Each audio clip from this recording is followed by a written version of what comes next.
Meus amados, temos então o seguinte exercício. A aplicação do campo elétrico entre dois eletrodos é um recurso eficaz para a separação de compostos iônicos.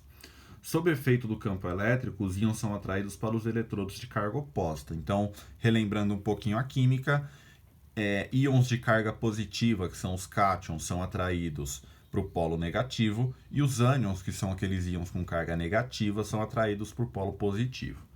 Admita que a distância entre os eletrodos de um campo elétrico é de 20 centímetros e que a diferença de potencial U efetiva aplicada nesse circuito é de 6 volts. Nesse caso, a intensidade do campo elétrico em volt por metro equivale a... Pessoal, então a primeira ideia que a gente tem que ter aí é o seguinte. Você tem duas placas, tá? Uma placa com potencial positivo, outra placa com potencial negativo, e a distância entre elas é uma distância de 20 centímetros. Se a gente transformar isso aqui para metros, eu já chego em 0,2 metros, perfeito? Então essa é a minha distância entre as placas, tá?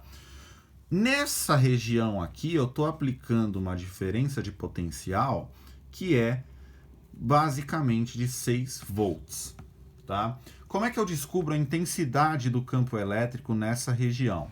A minha intensidade do campo elétrico vai ser o valor da sua diferença de potencial, a sua tensão, dividido pela distância que eu tenho entre as cargas, ok?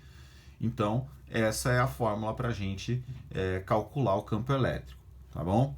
Pessoal, nosso campo elétrico vai ser diferença de potencial, 6 volts, dividido pela minha distância em metros, 0,2 metros, ok?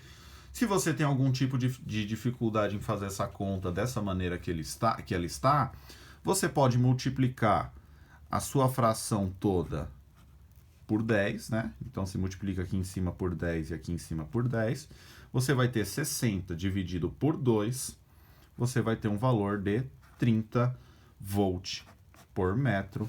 Esse é o campo elétrico aplicado nesse caso.